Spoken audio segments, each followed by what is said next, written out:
hello everyone, and thank you for joining me again today. I've got my very first author interview today, which is with the wonderful Lauren North. Hello Lauren, thank you for joining me. Hello. Thank you so much for having me. You are very welcome. Lauren is my amazing mentor. She has read my early drafts and given me the most amazing feedback, and I wouldn't be where I am today without her, so I'm very excited to have her here today.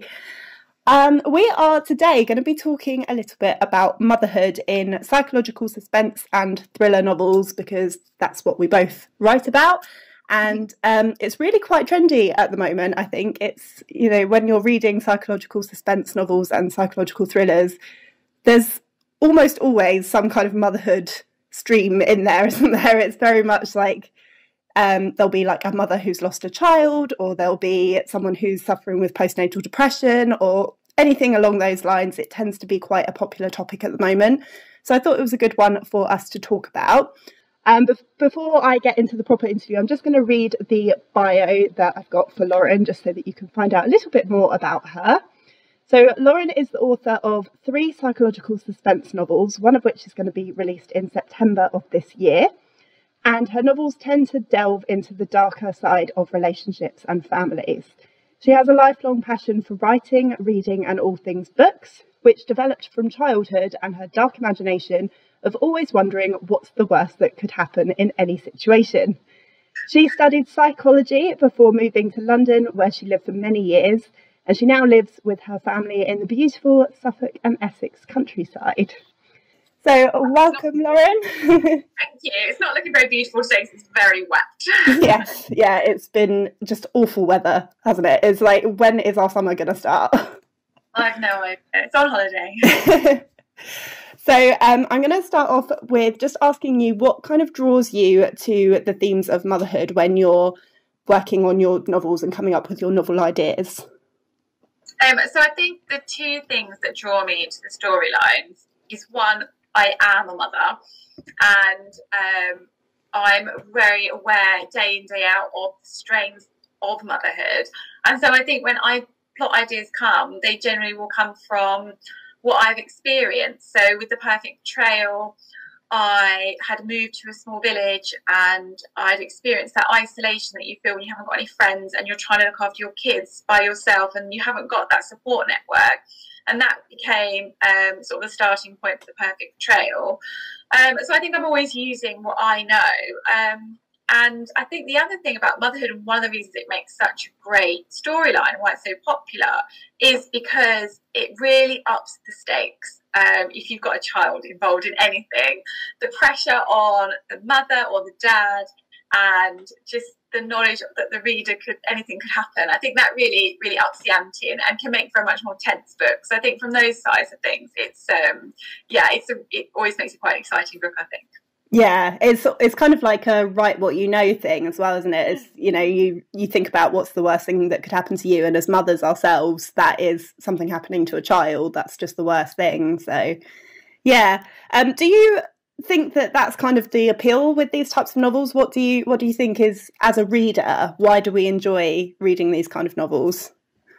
Well, I think, like you say, it's the worst that can happen. And I think lots of parents do experience that question when they think about what they shouldn't be doing as parents. But I think also the reason that it appeals to me to read these kind of books is because I can really identify with busy, stressed, anxious mothers, and I think lots of people can.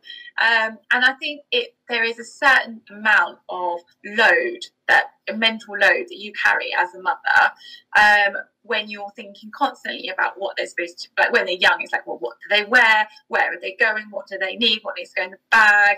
Have they got water? Have they got sun cream? And it's this constant mental load. And when they're not in the house, you're still thinking about, are they happy where they are? What do they need to be picked up? And you're constantly having these conversations with yourself in your head and making these lists of things. And I think that mental load can really drain someone, and I think as a mum you know it very well, and so when you're reading about it and you're reading about the situation that a mum's in, you're like, yes, I completely relate. So I think for me that's why it appeals to me. Yeah, I think that's the same for me. It's really nice to sort of read a character that you totally relate to and that you can sort of see yourself in those shoes. You said about your sort of dark imagination and always thinking about what's the worst thing that could happen. Do you find yourself as a more nervous parent because of the topics that you write about? Probably no. I think I am lucky that I live in a really safe area. We really do live in a sleepy village. And so I have all these worst that can happen situations, but then I put it in a box and I tell myself that I have to have faith.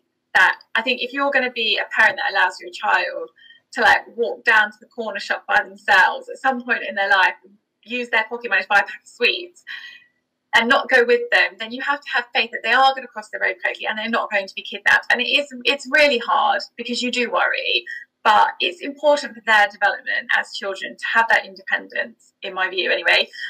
So I try very hard not to let my dark imagination get in the way of how I parent. Like, it does sometimes, you can't help it, but yeah, it's hard, I think, because we see the worst stories in the news, and you don't have all these news stories about the kid who didn't get run over. You have all the news stories about the kids that did, and it's easy to see the worst in the world when you're looking at the news without seeing all the good. And I think that can make you quite anxious as a parent. But I think, yeah, blind faith that the hope is everything's going to be all right is how I parent, really. Yeah. Well, it's exactly what you said about putting it in a box, isn't it? Because especially writing in our genre, you know, psychological suspense, crime, anything like that, you're just constantly talking about these terrible topics and things like awful things happening, and you do have to be able to just put it in a box and say, like, this is fiction, you know, as much as it does happen in real life, this is not my life. And it's sort of a gentle balancing act, isn't it? And sometimes it gets the better and sometimes it gets the worse, and sometimes it leads to really great book ideas. Because my son asked me, my son was 10, and he said to me, can I stay at home while you go and pick up his sister from gymnastics? And it's like a 20-minute trip. And I was like, oh, so many bad things could happen. And he went, well, what's going to happen? And then I sat there and said all these horrible things that might happen, and that became a story of a book. So I think it can lead to good book ideas if you let it. But I agree, box is the best. Yeah. So moving away from the topic of motherhood in psychological suspense and more just about the reality of being a writer and a mum, on a practical level, how do you go about juggling being a writer and being a mum?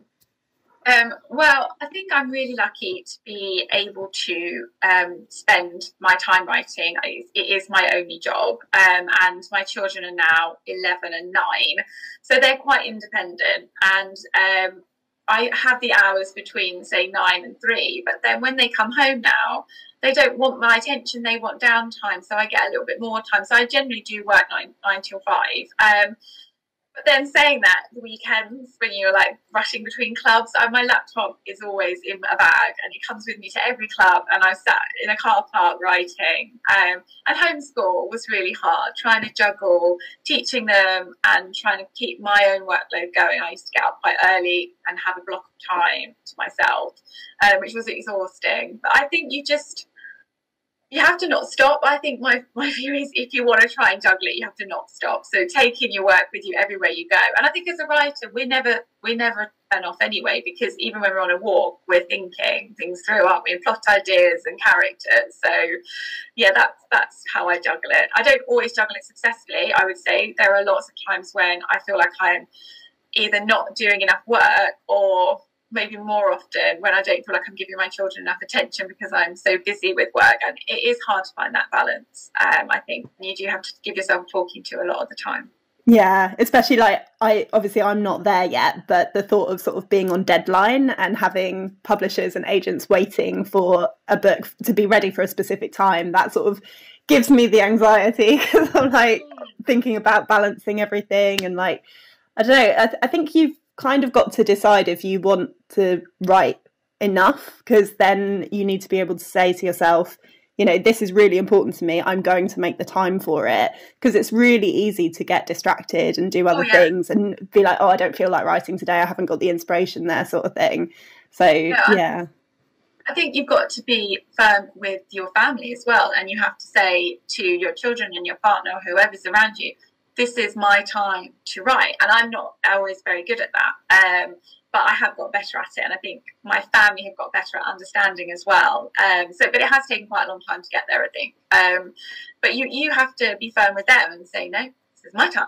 But yeah, it's hard. I think it depends on the ages. Like I said, I feel like I've come through the really hard age bracket, and I've got this golden time before teenage years where it's all going to go bad again. Oh, I look forward to it. I have a 5-year-old, so I'm still in the midst of it. High energy. Yeah, I looked after my 6-year-old niece over the weekend, my 6 and 7-year-old niece over the weekend, and you do just so quickly forget how much harder work it is as they're younger and then they move up. Yeah, for sure. So can you tell us, you've got your 2 books behind there, The Perfect Betrayal and One Step Behind, but can you tell us a little bit about your new book that's coming out in September called Safe at Home? Yes, I certainly can. And unfortunately, I'm just waiting. The proofs have been out and I've seen authors holding them up, and I haven't actually got mine yet, otherwise I would have had it on display. But the premise of Safe at Home is actually what I was talking about before, my son saying what's the worst that could happen. And so the idea is that there's Anna, who is a very busy, anxious mum of 3 kids, who's sort of raising them on her own where her husband works away. And one night she leaves her 11-year-old daughter Harry home alone while she pops to collect one of her other children from a club. And it's a 20-minute journey. She'll be back in 20 minutes. They live in a very sleepy village where nothing goes wrong. It's really safe. And she knows everything's going to be okay. There's a big crash on the road and she's stuck for 5 hours. So what should have been a 20-minute journey turns into 5 hours where she can't reach her daughter. She can't get home. She's completely stuck. And there's obviously a huge amount of anxiety for her in that situation. But when she does come home, she finds her daughter, Harry, is asleep in bed. She's like, oh, it's all okay. I was anxious for nothing. But then the next day, when the daughter wakes up, it becomes very clear that something did happen to Harry in those 5 hours. And it becomes a dual narrative story where you are hearing from Harry in blocks of that time during those 5 hours and Harry in the present. And Anna is the mum who knows that something terrible has happened. There's rumours going around the village about a missing businessman who went missing the same night. She starts to think it might be connected. She doesn't know who she can trust. And she just really wants to know what happened to her daughter, and Harry just isn't telling her. And I think that came really from a personal, my son is not a communicative child, and I just want to wring the information out of him. I want to ask him what's wrong, and he just never says, and it is very frustrating as a parent. So that was all poured into the book. So yeah, it's quite an anxious book, I would say. I think as a mother, you can identify with that horrible blind panic of needing to be somewhere for your child and not being able to get there. So that's how the book kicks off, and it goes from there, really. It's really interesting that you said that. It sounds amazing that we've got quite a few similarities, I think, with the way that we write and like what we find terrifying. And obviously I'm drafting book 2 at the moment, and one of your comments was about the child who won't communicate with the parent properly and won't talk to them and sort of keeps everything inside. And that's just one of the worst things, isn't it? Because you're like, I know that something's wrong, but you just won't tell me. So I know, and there's nothing you can do. You want to unzip their heads and get it out, and you can't. And the more you demand, the more they close up. And as a parent, I think that's one of the most frustrating things. And we're just constantly trying to just show our children how to communicate. I talk about my day, I talk about how I'm feeling, I talk about when I'm sad and when I'm emotional. I say, look, this is happening to me, this is when I feel anxious, thinking if I can just say enough of my own words, maybe they'll see it's okay to share. But so far we're still like trying to bang our head against a brick wall most of the time. Yeah, I can definitely relate to that. Well, thank you so much, Lauren. Before we finish up, I just want to ask, for anyone who's watching this who's sort of an aspiring author, do you have sort of a top tip that you would give to someone who wants to write? Sort of put you on the spot there. Yeah, put me on the spot. What would be my top tip? I think my top tip would be take yourself seriously and put your bum in a chair and carve out that time. Like we talked about, there are so many distractions and it's so easy to push it aside, especially as mothers. But for everyone as well, I think the minute you start treating yourself as an author, other people will follow suit. So you take yourself seriously first, and then other people will, would be my advice. And that's brilliant advice too. Thank you. Thank you so much. Thank you so much for joining me today and for sharing your wisdom. And yes, I will leave all of the details of all of Lauren's books and her new book, Safe at Home, down in the description. So if you're interested in reading any of her books, they are fantastic, trust me, then you will be able to purchase them down below. Have a good week, Lauren. Thank you so much. And I will chat to you soon. Bye. Bye.